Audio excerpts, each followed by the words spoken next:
बसलेला आहे की मोठ्या प्रमाणात काही कलावंत असतील किंवा काही साहित्यिक हे पुरस्कार परत करतायत। खरं म्हणजे त्याचं आम्हाला अतिशय दुःख आहे, त्या सगळ्यांबद्दल अतिशय सन्मान आम्हाला आहे। पण एक गोष्ट मला अशी वाटते की याचं उत्तर कोणीच का देत नाही की एक घटना दादरीमध्ये घडली, अतिशय वाईट घटना घडली, चुकीची घडली, या देशामध्ये अशी घटना घडू नये अशी घटना घडली, पण ती उत्तर प्रदेशात घडली। त्या ठिकाणी काही मोदींचं राज्य नाही आहे। लॉ अँड ऑर्डर सिच्युएशन हे त्या राज्याचं त्या ठिकाणी काम असतं। कुलबर्गींची हत्या ही देखील काही खूप चांगली गोष्ट नाही, उलट वाईटच आहे, भयानक वाईट आहे। पण अशा प्रकारची घटना जी घडली सगळ्यांनी त्याची निंदा केली, ही कर्नाटकात घडली। पण साहित्यिकांनी पुरस्कार परत करत असताना प्रामुख्याने या दोन घटनांचा उल्लेख केला आणि सांगितलं की मोदींच्या राज्यात संवादहीनता आहे। मला असं वाटतं की याचं काही उत्तरच मिळत नाही आहे। महत्त्वाचं असं आहे की शेवटी साहित्यिकांना आमची विनंती अशी आहे की साहित्यिकांनी टीका केली पाहिजे, समाजाला दिशा दिली पाहिजे, समाजामध्ये प्रबोधन केलं पाहिजे। अशा प्रकारे पुरस्कार परत करून समाजाचं चित्र बदलणार नाही। आणि कधी कधी मग अशी शंका देखील उत्पन्न होते की खैरलांजीसारखी एक घटना झाली, माणुसकीला काळिमा फासणारी घटना होती, कुठल्याच साहित्यिकाने पुरस्कार परत केले नाही।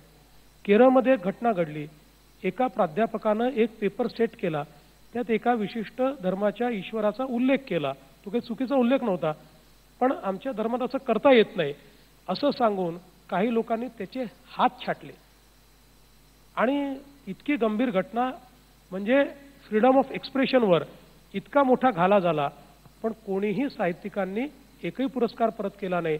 मग शंका अशी वाटते की कम्युनिस्ट आणि काँग्रेसच्या सरकारमध्ये अशी घटना घडली तर ती आपल्या संवादावर अतिक्रमण करणारी ठरत नाही आणि केवळ मोदींचं राज्य आलं म्हणून ती ठरते।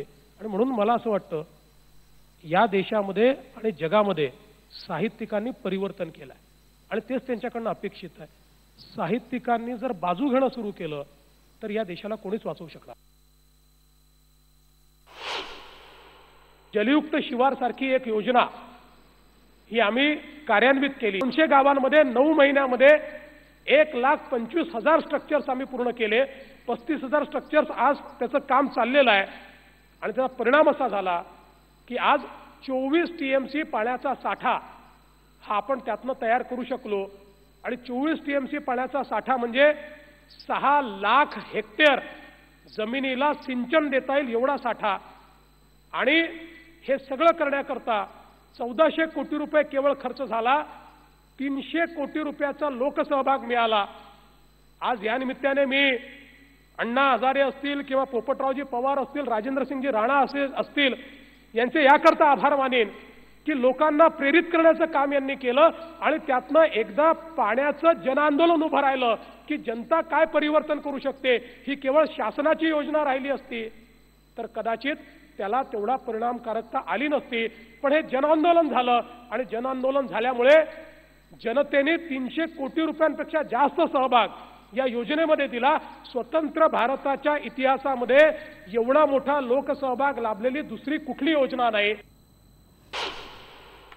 सगळ्यात पहिले मी तुम्हाला कॉम्प्लिमेंट्स, काल तुम्ही मामीमध्ये फार सुंदर भाषण केलं, त्यामुळे फार बरं वाटलं की देशात म्हणजे जगभरात किती वेगवेगळ्या शहरांमध्ये महत्त्वाचे चित्रपट महोत्सव होत असतात। आपल्याकडे फक्त आपल्या देशाचा एक महोत्सव होतो, पण मुंबई इंटरनॅशनल फिल्म फेस्टिवलला तुम्ही फार चांगल्या प्रकारे सुरुवात करून दिलीत।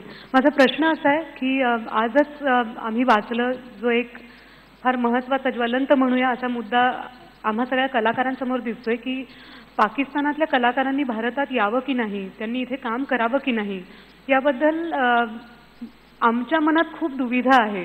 म्हणजे सलोखा स्थापन करावा का, या कलाकारांबद्दल आम्हाला काय वाटलं पाहिजे, कारण ते आमच्या क्षेत्रात येऊन काम करतात, इथे त्यांना अतिशय चांगल्या प्रकारे मानधन मिळतं, लोकप्रियता मिळते, पण कुठेतरी देशाचा त्यांच्याबद्दलचा अजेंडा निश्चित नाही आहे। त्यामुळे प्रत्येक राज्य जर वेगवेगळी भूमिका घ्यायला लागलं की महाराष्ट्राची एक भूमिका आहे किंवा या राज्याची वेगळी आहे, त्या राज्याची वेगळी आहे, तर एक देश म्हणून, एक भारतीय म्हणून मला काहीच स्टँड घेता येत नाही की मला नक्की या मुद्द्याबद्दल काय वाटलं पाहिजे। कारण कलाकार